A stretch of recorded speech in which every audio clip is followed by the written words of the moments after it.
ZPHS శిర్షవాడ పాఠశాల ప్రారంభోత్సవానికి గాను ముఖ్య అతిథిగా నాగర్ కర్నూలు ఎమ్మెల్యే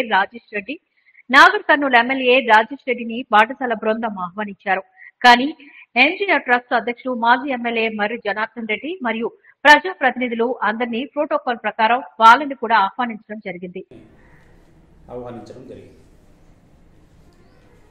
అయితే ఎంజీఆర్ ట్రస్ట్ అధినేత ఎక్స్ ఎమ్మెల్యే మర్రి జనార్దన్ రెడ్డి గారు ముందుగానే స్కూల్ దగ్గరికి రావడం జరిగింది.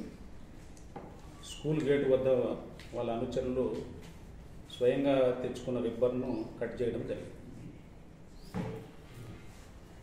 లోపలికి వచ్చి 2022లో ఉన్న శంకుస్థాపన శిలాఫలకము ప్రారంభించడం జరిగింది. తరువాత గౌరవ ఎమ్మెల్యే రాజేష్ రెడ్డి గారి రావడం జరిగింది. గ్రామస్తులు కూడా ఈ విషయాన్ని తెలియజేసింది. వెంటనే ఇన్ఛార్జి హెచ్ఎం ఈ కార్యక్రమాన్ని వాయిదా వేసి ప్రారంభ తేదీని తర్వాత తెలియజేస్తామని చెప్పడం జరిగింది.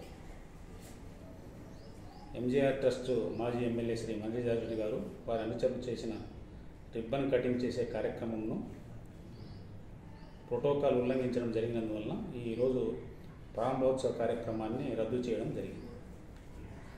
తర్వాత తేదీని మళ్ళీ ప్రకటించారు.